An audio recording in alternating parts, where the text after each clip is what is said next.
Hello, I'm Donald Lassier, and I'm the president and CEO of the Chicago History Museum. It is my honor to welcome you to this extremely important program. We hope to inspire you to learn more and do more. The political uprisings during the summer of 2020 represented the continued efforts of marginalized people to insist upon justice, equality, and the visibility of unknown or obscure narratives. Many of these demonstrations centered on monuments and the ways history has or has not been commemorated, and what the built monuments indicate about our society, inviting discourse, activism, and yes, even protest. Tonight's program features an interdisciplinary panel that will be offering perspectives on Abraham Lincoln's legacy, as well as the history and legacies of monuments in Chicago. The panel will also discuss contemporary inclusive art-focused efforts to commemorate Chicago's stories. We'd like to thank the Chicago Monuments Project, our esteemed panel, and all of you who are participating this evening. With that, I will now be turning over this virtual microphone to our moderator. She is a Chicago Sun-Times columnist, a political strategist. Please welcome Ms. Laura S. Washington. Thank you, President Lazier, and we are so happy to have you back in Chicago. Welcome. Thank you. Welcome to everyone in the audience and to our fabulous panel. I'm very honored to be participating in this conversation tonight with this stellar panel of experts on a very important topic. First, I'm going to introduce the panel, and then we're going to get in a couple little housekeeping things and get right into the conversation. Starting with Doug Keel, who is an assistant professor at Northwestern University, and he is also a citizen of the Oneida Nation. He studies Native American history with particular interest in the Great Lakes region and 20th century indigenous nation rebuilding. John Lowe is an associate professor of indigenous studies at Ohio State University and an enrolled citizen of the Pokagon Band of Potawatomi Indians. He serves on the Chicago Monuments Project Advisory Committee. Kate Mazur is an associate professor of history at Northwestern University. She specializes in the history of race, politics, and law in the 19th century United States. And Christine Mehring is the Mary L. Block Professor of Art History at the University of Chicago and an adjunct curator at the Smart Museum of Art in Chicago. Welcome all. We are going to be exploring a number of issues tonight of a very, very great importance to Chicago and the nation. And that does not exclude you. In fact, it includes you very much, you in the audience. There's going to be plenty of opportunity for you to participate. We're going to start tonight, though, with asking you a question right up front, and that is a poll question. We prepared several poll questions to get your input, your thoughts about this issue. We're going to be collecting this data and information and doing a report on it later. So you want to definitely participate in this. Poll question number one: if some Chicago monuments are removed because of inaccurate or offensive depictions, does that erase their history? What we have is yes. The answer to yes is 18%. No, it does not erase their history, 76%. I am unsure, 6%. Interesting. And I'd like to start with you, John Lowe, to get your reaction to that poll. Do those results surprise you? And one of the important roles you play here in Chicago is on the Chicago Monuments Project. You serve on the advisory committee. Could you tell us a little bit about your work to date and what you're trying to accomplish? Sure. Thank you very much. And thank you for having me. Thank you for letting me be on the panel. And welcome to everyone in the audience. I'm a professor, associate professor at Ohio State. I grew up near Chicago, Niles, Michigan, South Bend, Indiana area. I'm a citizen of the Pokagon Band of Potawatomi Indians. Chicago, I consider in a larger breadth my hometown. And so I'm very involved with all things Chicago. Wrote a book about Indians in Chicago, 2016. I'm on this committee for the Chicago Monuments Project. I think I was asked to be on the committee to bring one of many Native perspectives to that committee. I think I was asked also because Chicago is ancestral Potawatomi lands, and I'm Potawatomi. And I think I was asked because I have a chapter in my book about indigenous monuments in Chicago. And so perhaps for all those reasons, I was asked to join. And we're looking at, I think, what's the total? 41 monuments and statues that might be problematic. And we're engaged both tonight and in previous panels that I've been in and previous committee work in conversations, speaking with each other, learning from each other about perspectives and thoughts, ideas, and learning about history, problematic histories. And so I think, I forget who, but somebody in the earlier meeting made a great comment, and I was inspired by the poll numbers that you just referenced, that monuments don't have to be forever. You know, an exhibit at a museum gets curated on a regular basis, gets remodeled, refreshened, refurbished all the time. Just because we have monuments does not mean we can't rethink them, re-understand them, maybe re-celebrate them, or maybe take them down. And in addition, that just because we have old monuments doesn't mean we can't have new monuments, new public art that celebrates new perspectives on people, places, and things in Chicago. So sorry for my long-winded answer to a straightforward question.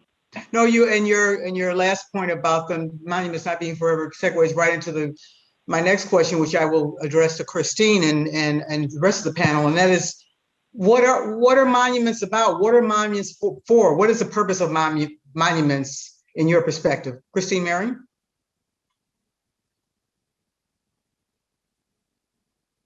Sorry. Thank you also for having me. I'm very, very excited about being a part. This is such an important topic, and I hope we'll have a lot more of these discussions. I mean, I think the very simple answer to this very difficult question is that, you know, there are past monuments. There's a kind of particular period of monuments that we're actually looking at, about 30 years, and we can talk in a little bit about what that period is and why it's so distinct.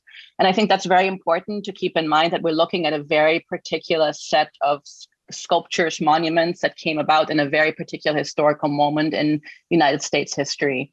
And those monuments, I think it's pretty clear to all of us, were about celebrating a particular individual or particular event, mostly coming out of white historical narratives, of course. And they were meant to be celebratory, and these were, you know, heroic figures. And this was just to clarify, so everyone knows, what period of time are we talking about when roughly about late 19th century to about 1930s. The whole sequence of sculptures identified by the commission are mostly kind of in that period. And these monuments were very much about a kind of collective civic self-representation, and trying to inspire some self-reflection of US society at the time. Now, I want to make sure that that's a very particular historical definition of monuments, but there are many, many other ways in which we can think about monuments. And I think that that's something that's so important, is that we think about what can a monument be today that is not this tied to this definition of that particular historical moment. You know, it's possible to have monuments that have much more nuance, that have much more complexity. There are, of course, possibilities for monuments with many different kinds of narratives around marginalized cultures and figures and stories, et cetera. And those are, of course, the ones that are missing, and those are the ones that we need. I think it's also important to think about the fact that many other cultures, you know, have different terms, different types of traditions. One of my so I'm a native German, and one of my favorite words of all time in German is the term Denkmal, which is actually the German equivalent of monument. It literally means thinking mark. So why not think about monuments as kind of objects that help us to begin to think and begin to debate, and that kind of mark a place or mark a moment in time but are not necessarily fixed in their meaning, but open up to discussion and debate. I mean, that to me is the type of monument that I wish we had more of here. And of course, this is a form, these monuments are a form of public art, but back to the period you referred to earlier, there wasn't the kind of public art that there is today. So these monuments, these representations can take many, many different forms other than what we traditionally think of as a statue. Exactly. Kate Mazur, I'd love to have you jump into this conversation. What is your perspective on what monuments are about and how we should think about them currently? Thank you for that. Thanks for inviting me to be here. And I'm so interested in Christine's perspective that she just expressed. I'm not an art historian. I'm a historian whose general specialization has been in the mid-19th century and the Civil War and Reconstruction. And I have been paying attention not only to what's going on in Chicago, but in the recent past at debates and controversies about Confederate monuments, and also my own efforts to get a memorialization or sort of monument to the Reconstruction era, which resulted in part in the creation of the National Park's first site that commemorates Reconstruction, a period that was often suppressed and kind of disregarded and misinterpreted for over 100 years after the Civil War. So I guess one of the things that I've thought about in all of this, and again, this is from a kind of lay historian, not art historian perspective, is that monuments are about power. So, in addition to we're looking at monuments in Chicago right now that were constructed between about the 1890s and the 1930s. They are also about who has the power to define what should be admired and commemorated at a given moment, and who has the clout and connections to make those monuments happen. So, for example, one of the things that comes up a lot with discussions of Confederate monuments is in many communities, there never was a public discussion about whether to put a Confederate monument up. It would be like a group, the United Daughters of the Confederacy or something, would raise money, and then they would be powerful. They would talk to the mayor, the city council, and say, hey, let's put a monument in the front of the courthouse that commemorates the Confederacy. Okay, fine, go ahead.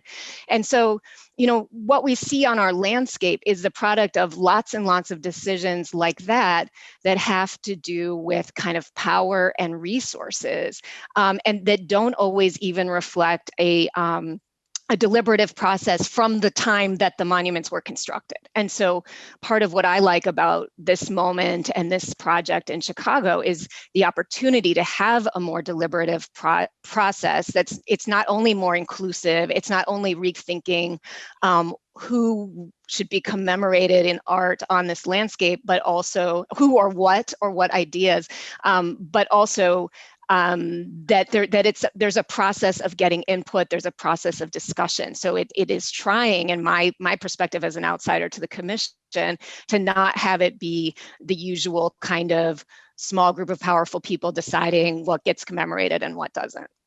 So in many ways, when you talk about power, the power should be shifting or is shifting from connected people who make a decision to raise money to the community at large being engaged. And that's where the real center of power should be when we talk about monuments and think about how we want to erect monuments today. That's a great point.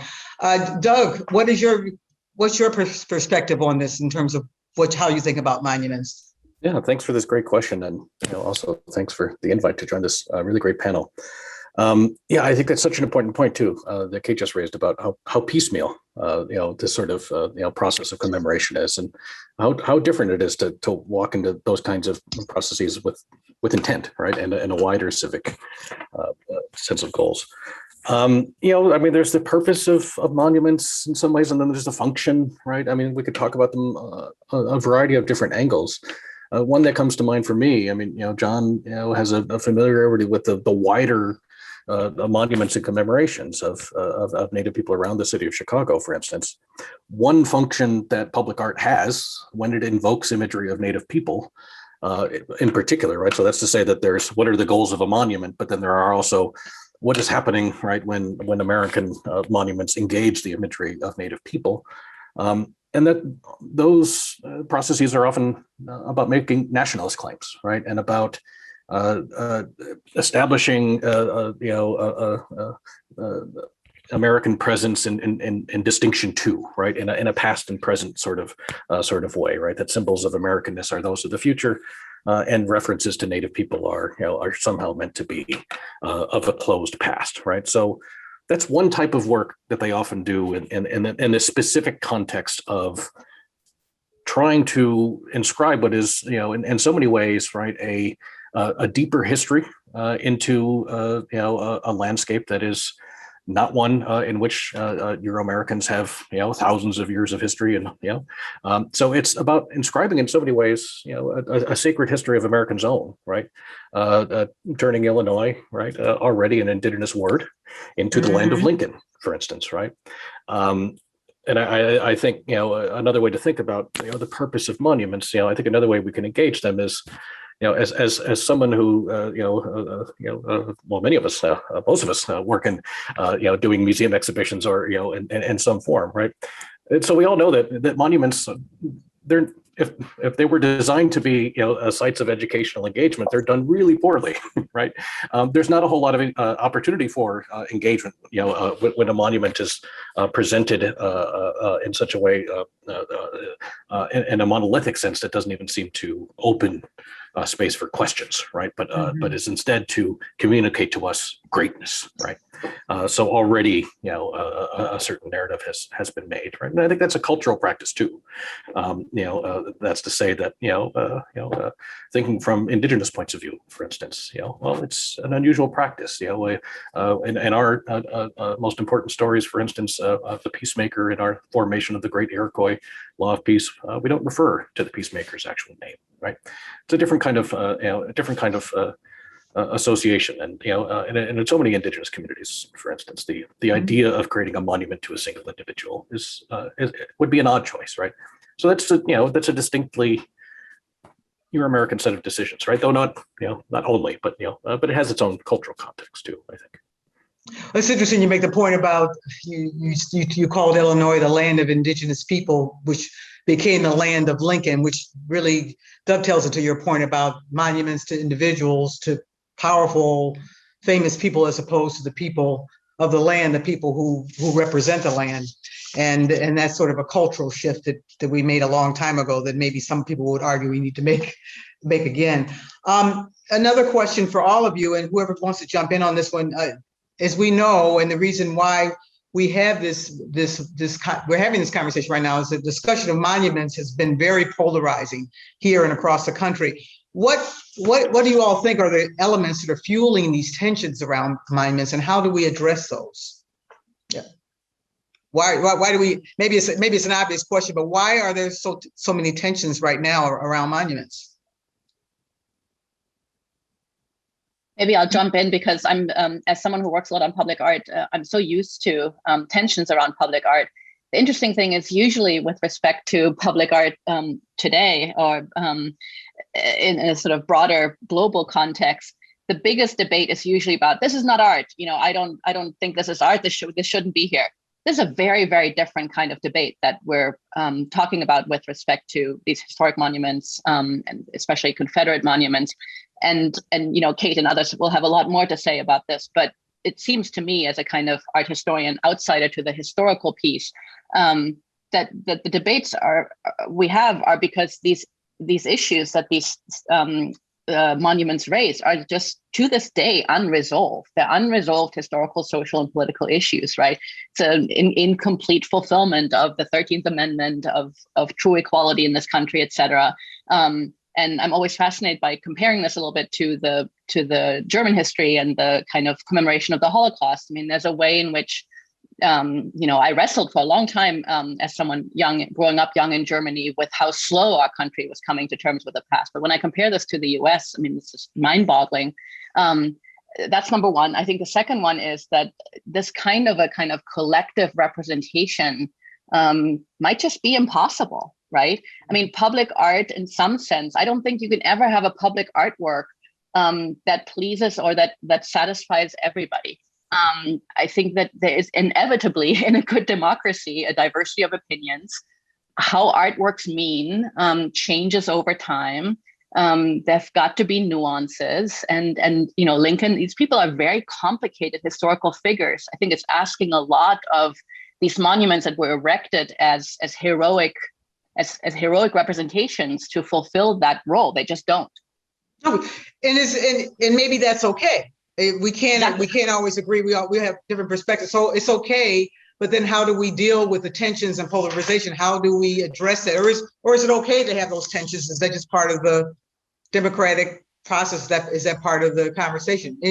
Anyone else on the panel want to jump in on that, or is it okay for us to have anger and debate and conversations and Facebook fights about this issue?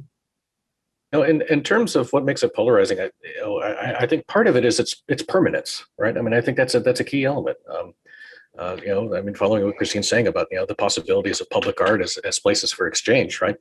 But that means a lively, continuously changing, right, sort of environment.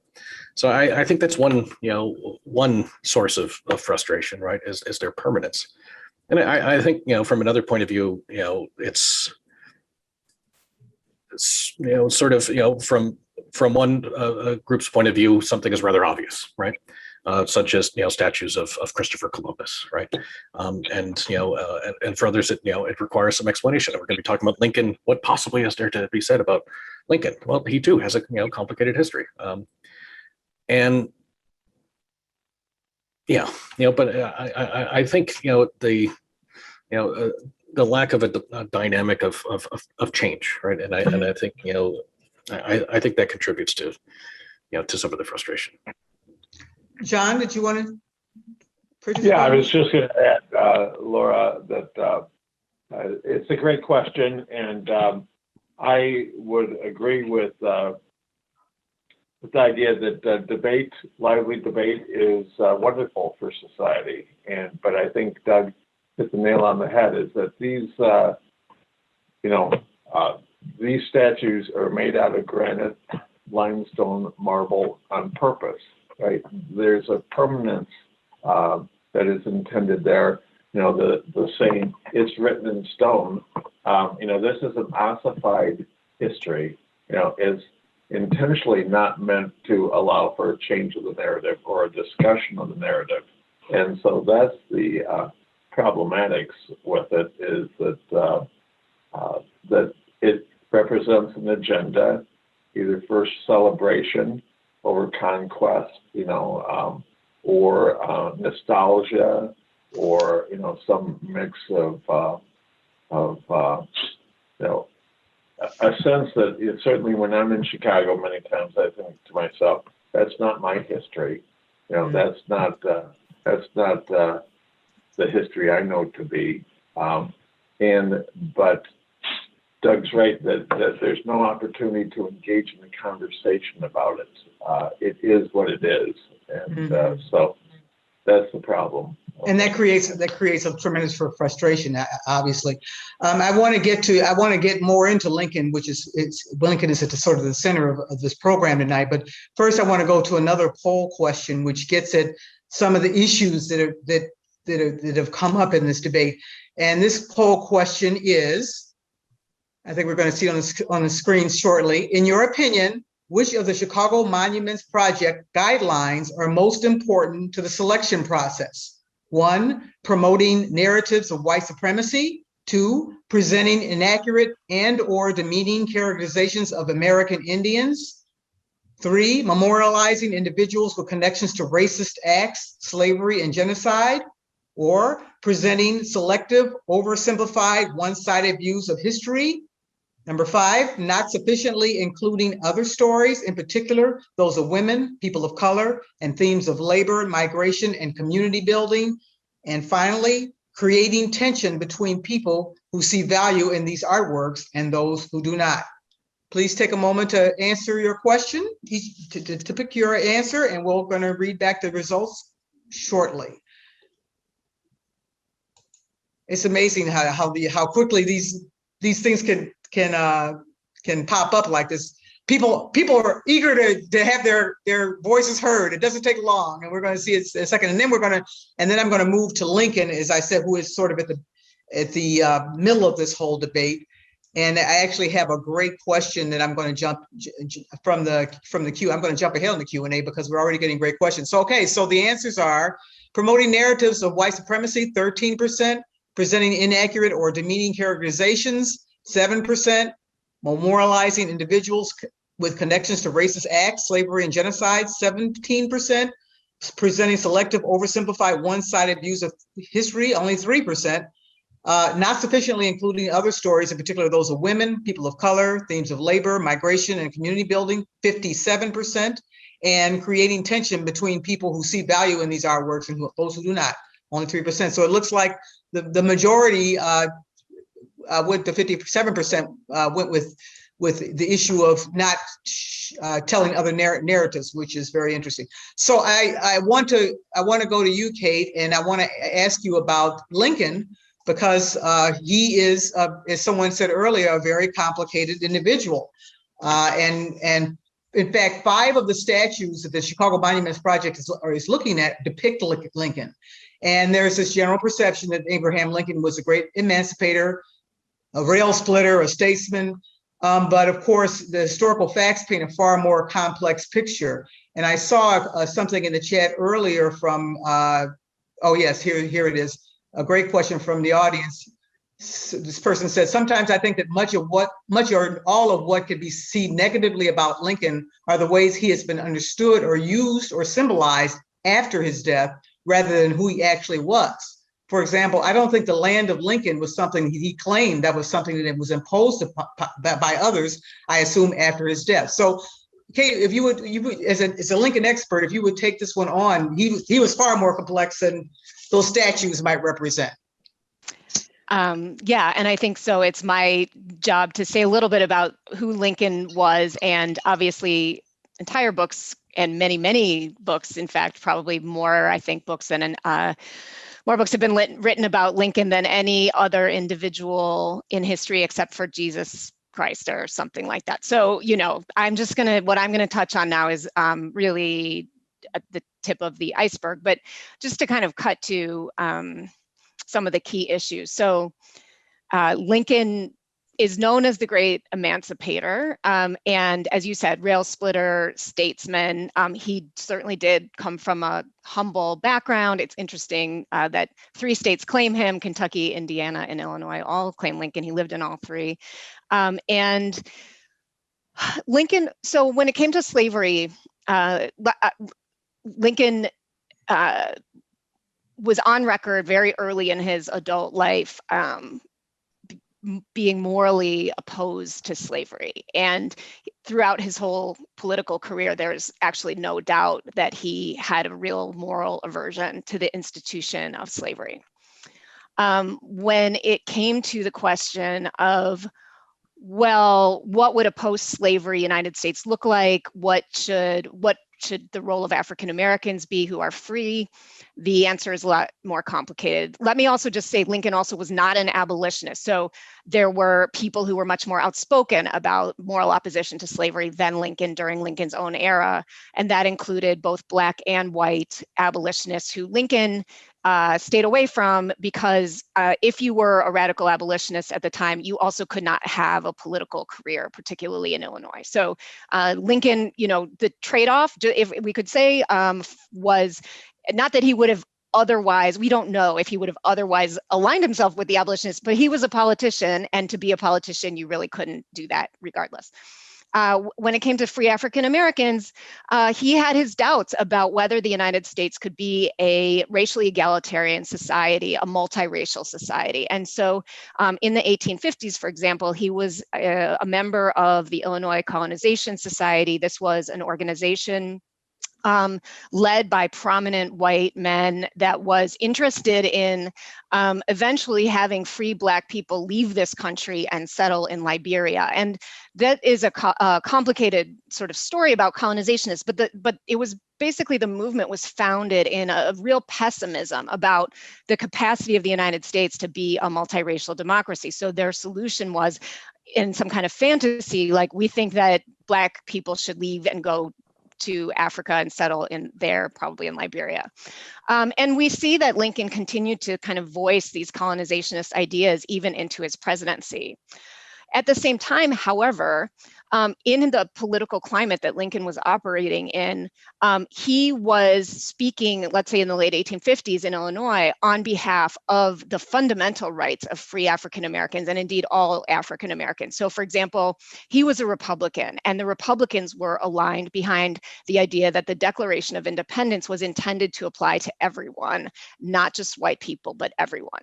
By contrast, the Democrats of that era went around saying that this was a white man's country, and the founders of this country believed that the Declaration should apply only to white people. And so Stephen Douglas said that regularly, right? And Abraham Lincoln countered, no, that's not true. And this country was actually made for anyone. These rights, these fundamental rights were there for everyone. So this is a way in which Lincoln is complicated, right? On the one hand, advocating colonization, on the other hand, advocating sort of basic fundamental rights for all people. And another thing to add about Lincoln is, and one of the aspects of him that is truly admirable, I think, is that as president, as a leader, he showed a capacity to change. And so it's well known that, you know, over the course of his presidency, he actually increasingly moved toward the position that abolitionists had staked out for a long time on questions of slavery, abolition, the right of African American men to vote. So I'm going to just stop there, and then I would like to sort of turn it over, because there's a whole other part of the story of Lincoln with respect to Native Americans that I think other panelists can speak to better than I can. Absolutely, and I was going to ask Doug to pick up that. There's actually more to the story of his very complex relationship with race and race relations. And Doug Hill, you could fill us in on issues and challenges with the Native American community. Sure. And, you know, and afterwards, if John has anything to add, feel free. You know, I mean, I think these questions, raise, a set of questions about how to think about our history, right? In terms of, there's U.S. history, there's Illinois history. And what I'm getting at is that the events that are associated with Lincoln in regards to Native American history, and those events that are seared in people's memory, are events of Minnesota history. And I think even for many in Minnesota, there's an argument to be made that the Dakota War of 1862, otherwise variously called the Sioux Uprising, was an incredibly tragic event. It's not an event that is primarily characterized by Lincoln's hand, but it is memorably concluded in such a way. This uprising in Minnesota arises out of a long-standing set of tensions, primarily about annuity checks and Indian agents and malfeasance and government irresponsibility in regards to local conditions with the Indian agency in Minnesota at that time. But though that may sound like it's an administrative struggle, it was on the people were on the edge of starvation, and people were indeed starving and waiting for supplies urgently. And one of these figures in Minnesota famously, repeatedly, referred to, the Dakotas can go ahead and eat grass, right? That was how empathetic he was to their concerns. And so this is the toxic nature of what's going on in Minnesota at this time. And this is the conditions out of which an uprising springs, and an attack on a settler community in New Ulm. And the events that are primarily associated with Lincoln are how the Dakota War concludes with just the largest mass execution in U.S. history. 38 Dakota men are hung hanged in Mankato. The original number, the degree of vengeance that Minnesota officials wanted for this event was unthinkable. They would have seen 300 people hanged for the events of the Sioux Uprising, and I'll talk later about the events of Sand Creek and how those events are similar. So how did Lincoln play a role in this? Yeah. Sorry, as I ramble, as perhaps historians do, but there's a lot to unpack. Yes, and so Lincoln's role is that the number is initially 300, and Lincoln gets that number down to 38, right? So we can see that as that is Lincoln's particular calculus of justice, right? And the governor of Minnesota is not happy with that number, urges to see more. Even you'll lose Republican votes in the 1864 election if you go ahead and do this, and he famously says that he can't hang men for votes. So I think what's important to take from that is, yes, this represents Abraham Lincoln's sense of justice. Only 38 men who are most connected to the events of the uprising, but also, yes, this is the largest mass execution in U.S. history. So the idea that this smaller event, it gives you a sense of the scale of violence of the 19th century, right? And their definition of justice. Yes. Justice was done in this case, in their view, because it was only 30 something as opposed to 300 something. That's the argument. And, I would point to, like I said, I'll talk later about the events of the Sand Creek Massacre, which kind of give you a sense of how catastrophic, such events could have been. It very well could have been hundreds. And in the case of Sand Creek, it was. Mm-hmm. And so Lincoln's role in this is ultimately in getting the number down, but that's to say in Dakota communities, the memory of the Dakota 38, it's a national symbol. It's commemorated every year. It's something that's mourned every year.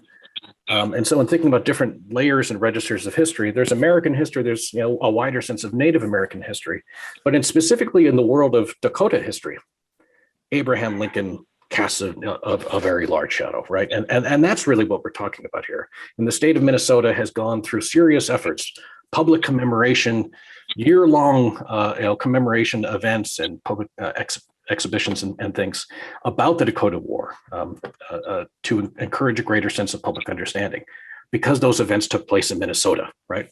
But here in Illinois, we don't necessarily learn about the events of Mankato, Minnesota, 1862. It's not as connected to us, right? That's part of Lincoln's story, though, right? And so, but yet we have these 5 statues here in Chicago that sit on that stand of that history, and so many of us are not aware of that history. Mm-hmm. Indeed. John, did you want to comment or add to this question? Yeah, thank you. I like the comments in the chat that somebody made about how it's perhaps better to look at a person as doing heroic things rather than being a hero. And I think Abraham Lincoln obviously did some heroic things, but he's not a hero in Indian country. This was a war, as Doug explained. This was a conflict. People were fighting for their lives, and for the lives of their loved ones, their children, their elders. Indian people were fighting to avoid starvation. This was a desperate situation that was forced upon them by American expansion into Minnesota. Lincoln knew all of this. Lincoln was well aware of the fact that these warriors were not treated as prisoners of war. They were treated as criminals, and that they were adjudicated through the criminal process rather than the prisoner of war process. He was aware of the fact that there had been up to as many as, I think, 42 trials in one day. These people were being afforded a 5-minute trial in which their life rested upon the decision. And Lincoln would have been aware of that. And so ironically, I think it is, and someone else correct me if you know better, Kate perhaps, but it's like 3 days after the mass hanging, the largest mass hanging ever to occur in the United States. 3 days later, Lincoln signs the Emancipation Proclamation. That's an incredible contradiction, right? Of empathy and connectedness to disconnect, right? And he's a complicated guy, and and you're right. I did not know about the Dakota War. Doug, I did not know about the Dakota War until I went up to the University of Minnesota and read a very good book called The Dakota Conflict. And until that, it was not a part of what I thought about when I thought about Abraham Lincoln, but it is now. And so that's the, I think the work of the project is to flesh out these details, and then we all need to think about how to, what's the most effective way to address these issues. Thank you. Thank you, John. And that leads right into the next part of the discussion, and that is around what do we do? All of these figures, whether it's Lincoln or many of the other heroic figures or so-called heroic figures that are part of monuments, they're there. There's a history there. The history happened in a particular finite moment in time, but we're in a different time now. And what do we do in a contemporary time to allow for the flexibility to change the conversation and change these monuments? Do we take them down? Do we modify them? Do we add placards to them? What's some of the kinds of things we can do that you're thinking about and maybe that some of you are working on? And Christine, I want to start with you as an art historian, and given your experience around these issues, you know, what are you thinking about and looking at around this issue of what do we do now contemporary? Are there things that you've seen in other cities or here in Chicago that are sort of trying to take on these complexities? Yeah, sure. I try to bring a few examples, and if we want to start maybe with slide 9 while I start talking. So, I mean, I think that there are two separate things. One is what do we do with the historic monuments that we already have, and then what are the possibilities for new commissions, and what do we do with historic monuments? Obviously, we can remove, we can destroy, we can store, we can exhibit them somewhere else, store them, and figure out what to do with them over time. Most importantly, we can for sure recontextualize. And so, Laura, you just mentioned already there are all sorts of educational materials and contextualization that one can do. Plaques, of course, but we're living in this amazing new age of new media. There's fantastic web-based kind of contextualization that one can do. One could do augmented reality kind of interventions, right? Either educationally or artist-based. And then, of course, we can have new commissions, and I think those new commissions just have to be thoughtful about collective input, about what goes up in the first place, so that we don't make these mistakes again. And I think be mindful of the relativity also, I have to say, and have some humility about our own present, about our own assumptions and about our own knowledge, that may not be appreciated or may change in the future. So here are a few examples of sort of artistic interventions. The slide that's up here is Dustin Klein and Alex Tricky, who projected for the 40 days following the murder of George Floyd on the Robert E. Lee Monument in Richmond, images of Frederick Douglass, I.W. Wells, Harriet Tubman, sort of alternative histories, basically. Next slide. I was involved in curating last year for the University of Chicago a commission by American artist Jenny Holzer called You Be My Ally, which basically allowed you to project quotes from our core curriculum onto reality around you. And I took one here of a Hannah Arendt quote, "Reality is not guaranteed," virtually projected on my phone on the Statue of the Republic, which is one of the monuments that's part of the commission. So that's sort of an example of how one can kind of, you can make your own intervention onto existing monuments. Is an intervention that I also co-curated around the Henry Moore sculpture, Nuclear Energy, which commemorates the first man-made nuclear fission. Installation by Ogryziak Prillinger architects called Nuclear Thresholds, which is a kind of bench / sculpture that works with the kind of tension of control, simplicity, and the loss of control and complexity in the nuclear age. Temporary installation. This is something that we should have so much more of in Chicago, and I really hope this comes out of this commission. And then another example is my dear colleague Jessica Stockholder's intervention in two public sculptures in Utrecht, which she connected through her kind of abstract intervention. And then I also want to give a shout out to the many teachers at various universities and colleges who are working with students on on coming up with ideas for new monuments and interventions. So my colleague Nutan Barani taught a class on having students propose new monuments for Washington Park, so related to select pieces within Southside history. We have amazing artists here in Chicago. Think about Amanda Williams, William Pope L. We should be commissioning these artists to create interventions or create new monuments. And then quickly, next slide, I want to mention what can happen with monuments when we remove them. We don't have to destroy them. We don't have to put them in storage, never to be seen again. There are ways in which we can create thoughtful installations. And this is one of my sort of favorite places with respect to this.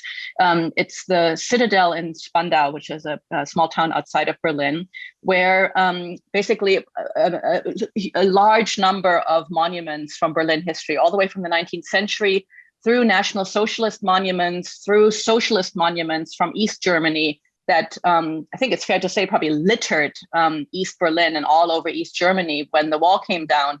They had to go. It was not all of them went.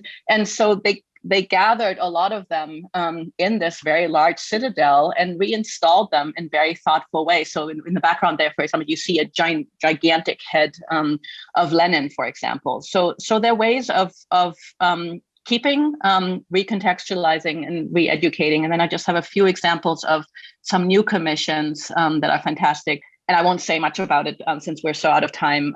Here's Kehinde Wiley, who is the same artist who painted Barack Obama's portrait, of course.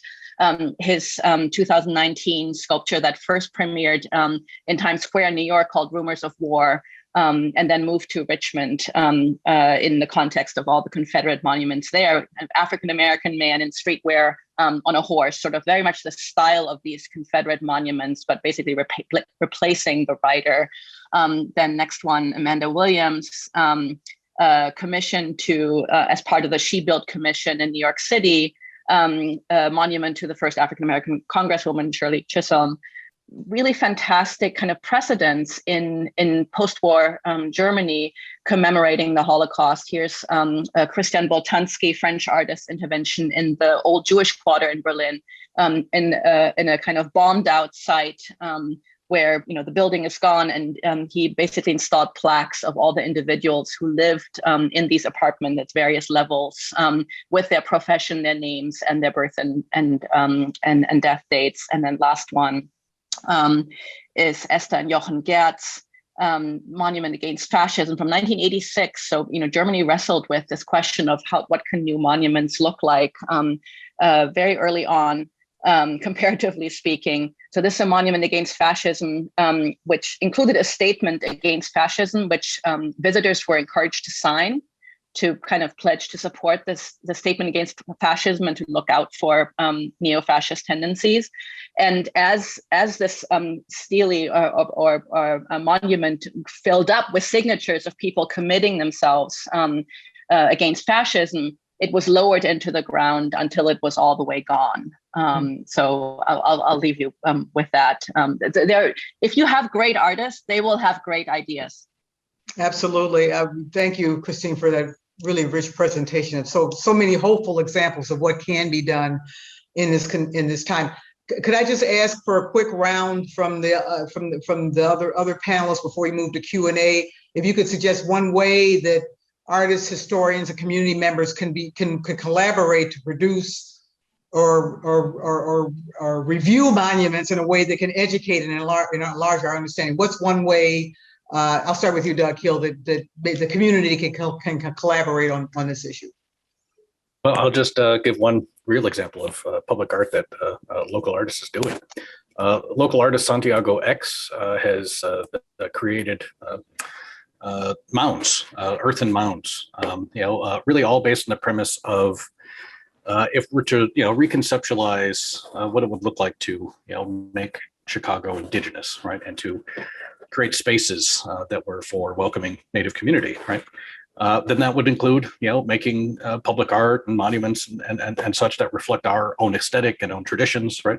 And so Santiago's idea is people have been making mounds in this part of of North America. It's a deep tradition, and for himself, who has roots in the Southeast from also a Hmong tradition community. So that's one example of of being bringing earth and mounds into a public park as a way of creating indigenous community. Great, thank you. Kate Mazer, you have one example of communities and how they can work together?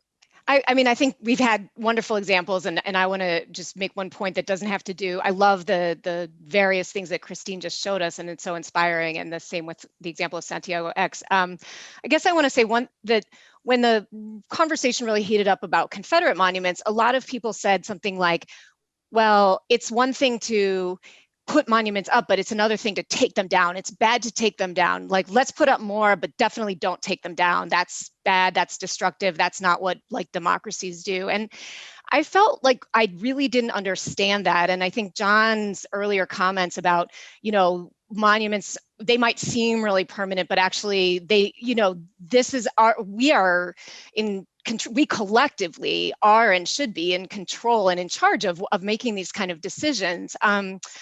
And it occurred to me in the context of the Confederate monuments that especially in cities, I mean, it's so weird to me and hypocritical to argue that monuments should not be taken down and that there's something distinctly different about taking them down versus putting them up when urban landscapes are constantly changing, right? We are constantly building things up, taking them down, deciding that we don't want this here, but we do want this there. And that's the nature of sort of modern life as a person in this world. And so to kind of reserve off a certain category of things, that is to say monuments, and say that, yeah, but these can't be touched. It's strange to me. And I think it really, we need to, if for those people who might be here who are thinking that, I think it's worth examining sort of why you may have that view. And I don't want to go on for too long, but just that some monuments have what art historians would argue are of value because they're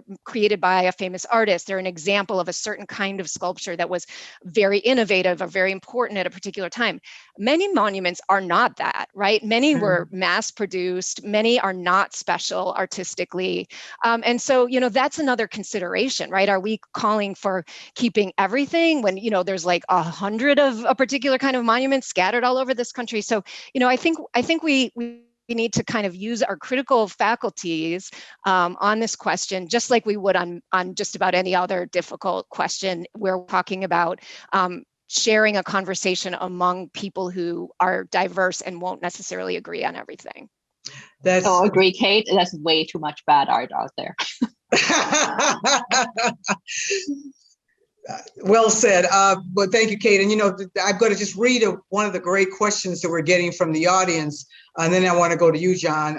And it says, ancient Greek and Egyptian monuments were outdated at some point.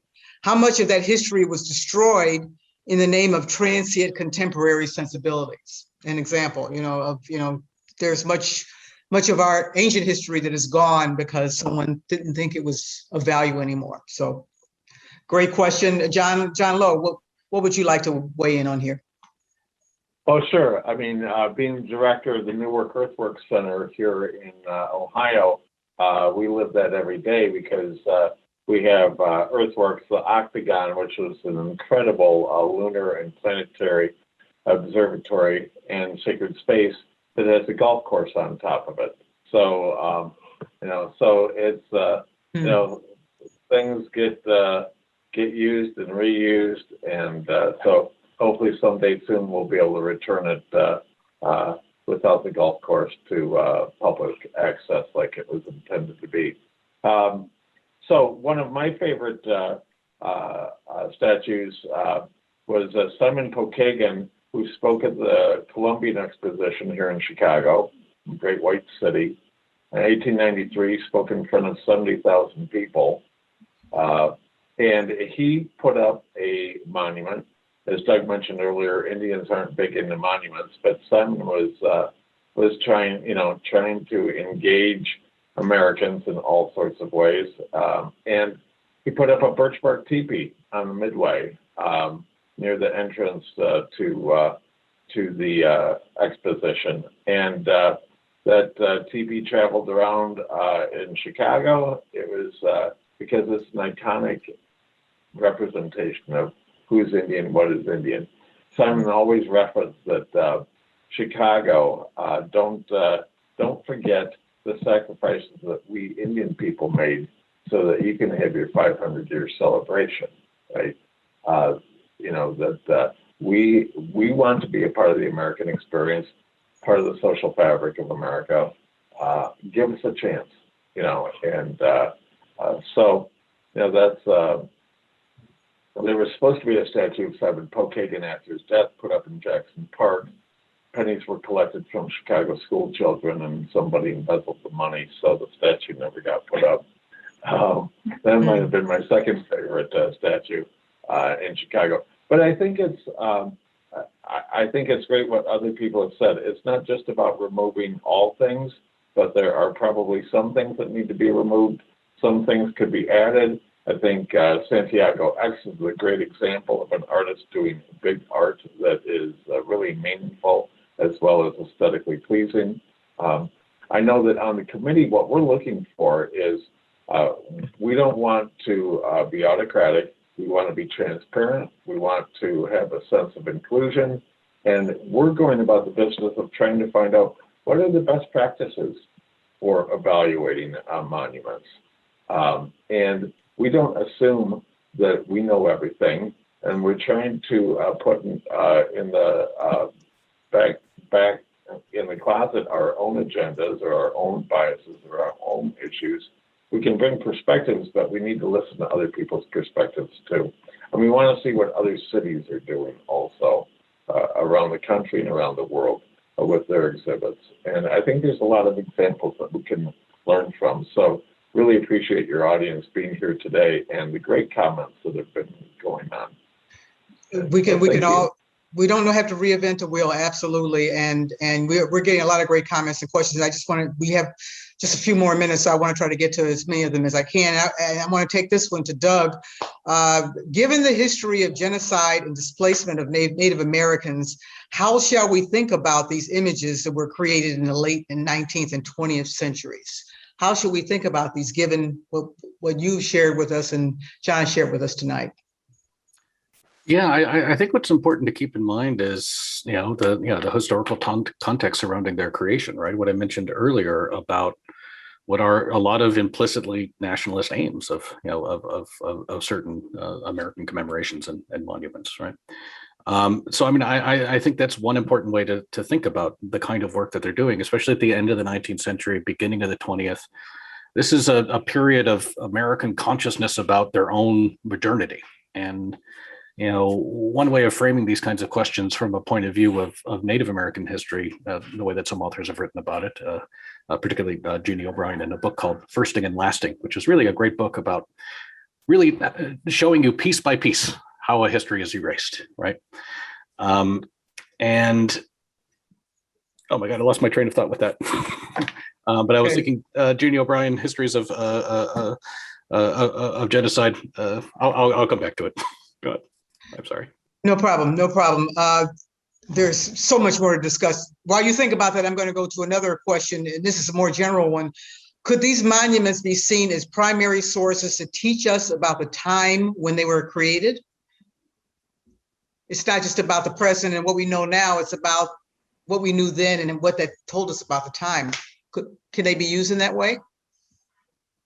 I really think so. And I mean, I think that we don't want to, as it were, litter our cities with these monuments. But I do think it's important, personally, to keep some and present them in appropriate ways with interventions, with context, et cetera, because we can't completely erase this history because it's also a warning for the present and the future, right? And I think that is the most important function that these monuments can probably play today. There's a danger in a kind of certain presentism of thinking that we have all the answers and we're better than they were in history. And I think we need to preserve a sense of the alienness of history. Well, we can't literally erase history. History is with us, and if we do erase it, then we can't learn from it, right? Anyone else have a thought on this question?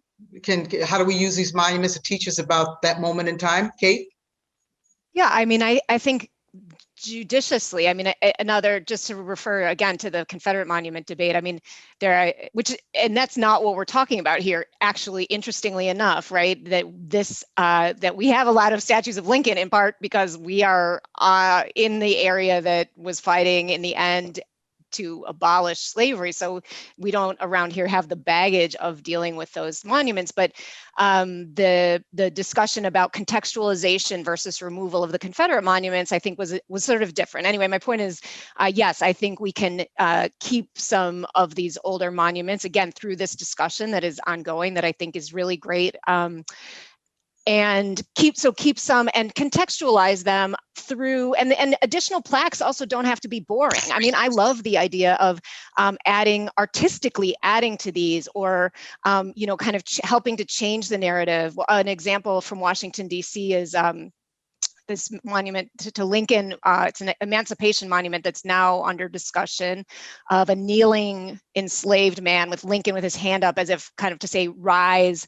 And it's a very kind of patronizing monument. It's on the other side of the park. This is about 12 blocks east of the Capitol, is installed a gigantic monument to Mary McLeod Bethune, an amazing African-American woman who served in President Roosevelt's cabinet. And I'm not trying to say, I'm not taking a position on the Lincoln Monument right now, but just to say that, adding, changing, contextualizing, changing the narrative, all of these things are things that can be sort of under discussion, because there is some value to being able to go see a monument and sort of say, okay, at this time, look at how people commemorated this particular kind of person or this kind of event. So I think, in my view, that type of thing should be in the mix for precisely the reasons Christine was just describing. And maybe adding one piece here too is that I think Chicago is in many ways in a very privileged position, because we didn't get to say this earlier. So many of these monuments, problematic monuments that we have now, were erected with funding from an endowment given by Benjamin Ferguson for public art in the city. This endowment still exists, and it's overseen by the Art Institute trustees. It paid for things like the Statue of Republic, Laredo Taft's Fountain of Time, the Bowman and Spearman on Congress Parkway, et cetera. There's something very beautiful thinking about using those same funds that were spent on erecting these problematic monuments to create interventions, to commission contemporary artists to intervene in them, and to kind of have that continuity. And it's amazing that we have this endowment. There are, very, very few cities that have an endowment dedicated to public art. So we have incredible opportunities here. Something to be proud of. I want to squeeze in one more poll of the audience before we go to our final questions. And this, if we want to pull up the last poll question, which is, are Chicago monuments necessary to preserve our history? Are Chicago monuments necessary to preserve our history? Yes, no, or I am unsure. And that goes right to that question that we were just discussing about whether or not if we erase the monuments, what does that say about our history? Okay, our Chicago monuments. One quick thing I should probably say, Danny Schulman just noted in the chat that there's not much left in the Ferguson Fund, which I find super surprising because it's an endowment. So if that is the case, and I'm sure Daniel knows, we need to figure out why that is and create a new one. Absolutely, absolutely. So the poll results: are Chicago monuments necessary to preserve our history? 55% say yes, 36% say no, and 9% are unsure.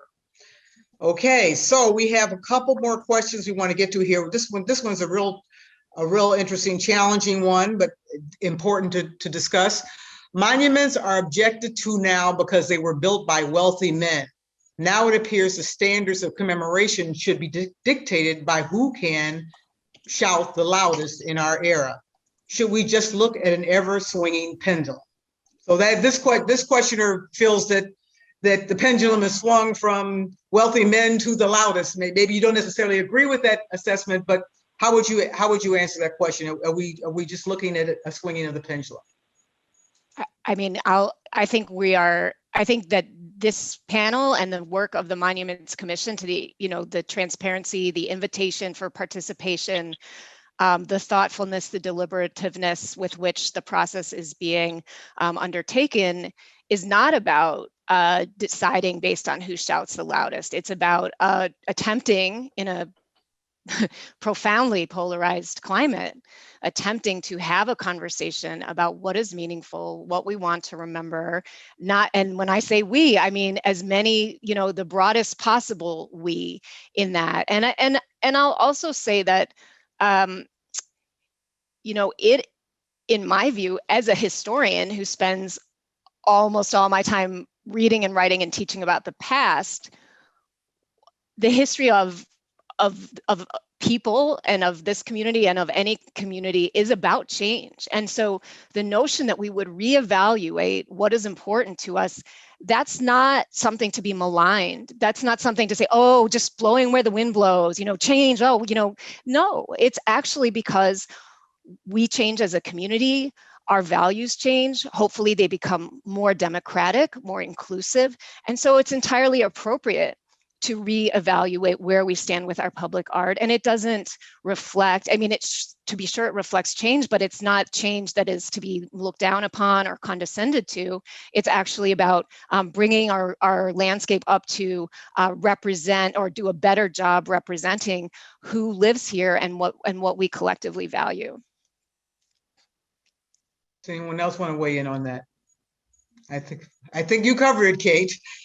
The next question is, can monuments memorializing Chicago's indigenous history help reconcile historical and contemporary Native cultural erasure? Should the monument be coupled with deeper actual reconciliation? It's really interesting. This goes beyond the history and the discussion about the history, but reconciliation around the damage that has been done.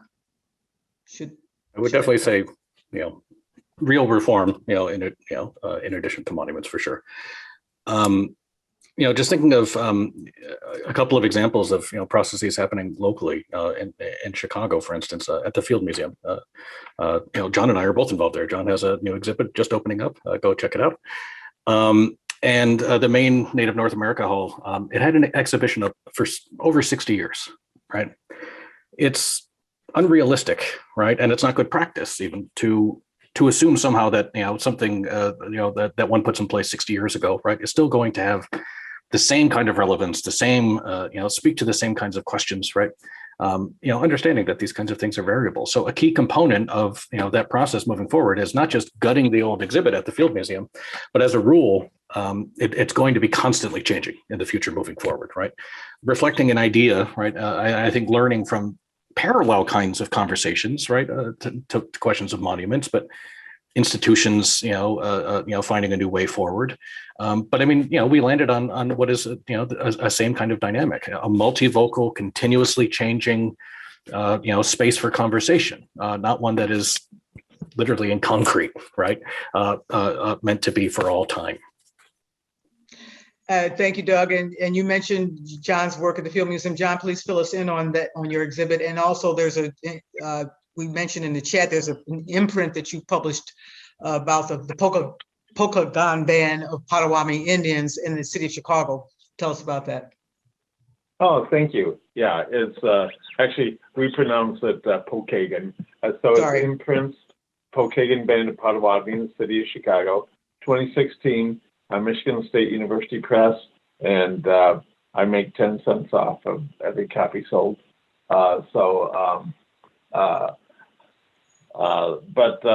And I'm working at the Field Museum.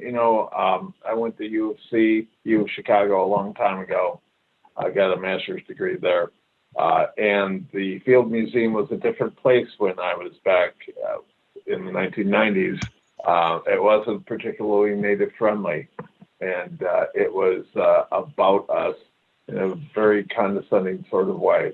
And, for it now, I'm not the first, but I'm a string of Native co-curators now coming to the Field Museum and doing the exhibit. Mine is on black ash baskets of the Pokagon Potawatomi. So the creativity, the artistry, the materiality, the spirit within the baskets. What about the emerald ash borer and the environmental disaster going on there with black ash trees, etc. But I'm also working on, and this might be a sort of more akin to the project for tonight, is working at the MacArthur Foundation's Marquette building. They have a lobby there, 1893 lobby, Tiffany glass, bronze bas-reliefs of sort of the civilizing the discovery by Europeans of Chicago and its subsequent civilizing by white people, by explorers and missionaries. The MacArthur Foundations, we're not expecting to tear that lobby down. Nobody's suggesting that we tear down the Tiffany glass. They're beautiful mosaics, very odd and curious imagery, though, that are represented. But I don't even want to get rid of those. I don't want the racism to be erased, as somebody else said on the panel here tonight, is that we don't want to erase how we were represented in the past. We don't ever want anyone to forget. No one's getting off the hook on that. We just want to have a more accurate history represented. So MacArthur Foundation is allowing us to do an intervention. And in the lobby next to the lobby, in the second lobby, we are going to do an exhibit about ancestral and contemporary Indian Chicago. And so we're really looking forward to it. Probably will open January of next year. And so we're really excited about that. I just wanted to say one last thing about rewriting history. It tends to be sort of a pejorative, but I think as other panelists have said, history is not truth. History is perspective, right? History is always in flux. History is always in debate. History is always changing. Our understandings of the past are always changing. We do this with museums. We do this with textbooks. We do this with all sorts of things. We do this with family history. We do this with community history. It's, you know, statues tend to be this one odd exception where, because I guess we're afraid of change, we don't want to see change, right? We're afraid, you know, it scares us to change things. But, you know, change is coming. And so, you know, I think some of the statues will stay, some will be taken down, some will be contextualized, and hopefully there'll be more things added to some of them. And so we're not going to please everybody. We're not going to please everybody on the committee, right? We're not going to please, but what we want to do is have some sense of a more fair representation of everything that is Chicago. What is the time frame for the committee's work, John? Do you have an end date when you expect to be done, and what is the next stage? They probably do, but you know, being a professor whose semester just ended, I don't look too far ahead. I look to winter grades too. So I think it's probably this year, but we certainly don't want to be in a sense of being in a hurry or being people don't feel like they had an opportunity to participate. So you know, so that's what all of this is about, right? Is thinking about our history, our shared past and present, you know, as represented sometimes in these stone things. And what do we do about that? How do we feel about that? We've heard a lot of very rich food for thought that will contribute to this conversation tonight. I just want to close out and thank. There's many suggestions that have been made in chat. Please check it out in terms of books by Kate and others resources you definitely want to check out. But I want to just ask all of you: are there other resources that you might suggest that would give us background on Lincoln, on Indigenous history, and on public art in the U.S., or anything else related to this conversation? Any other resources out there that you'd like to share? I have one very quick. There's a really great episode of the NPR show This American Life about the Dakota War from a few years back called Little War on the Prairie. And if one wanted to get in 50 minutes, a quick overview of what that history is about and trying to commemorate it in Minnesota, it's a really great way to do that. Yeah, and Doug put in the chat, in addition to that, a book about the Dakota War, 38 Nooses, Lincoln, Little Crow, and the beginning of the frontier's end. And then on Lincoln, and more focused on African Americans and questions of slavery and race. When it comes to African Americans, I would echo what somebody else earlier mentioned, Eric Foner's book, The Fiery Trial, which is an award-winning book on Lincoln, that really focuses in on issues related to slavery and race and does a very good job with them. Christine, did you have any other thoughts or suggestions about public art? You had a lot of great examples tonight. Any other resources out there? I actually feel, the city has a in many ways a great website on our public art, but I wish the city could put more resources towards updating that and making that more maneuverable. I think a website like that goes to such a long way. People are hungry for that information. So I would say, please go there. We put together with students at the University of Chicago a website for our public art, and every student researched one piece and wrote the text, and it's a fabulous model. Maybe this is something that different public art classes across Chicago could take up to help beef up that city website. Well, thank you to our esteemed panel, Doug Hill, Kate Mazur, Christine Marion, and John Lowe. You've all been superb tonight. Thank you for all the work you are doing and continuing to do. And I also want to thank our great program folks at the History Museum, Erica Griffin and Candace Bay, for all their hard work on putting this important program together. And thanks to all of you in the audience for being caring and committed about this issue and for having such great questions and comments. Thanks for joining us, and have a great evening.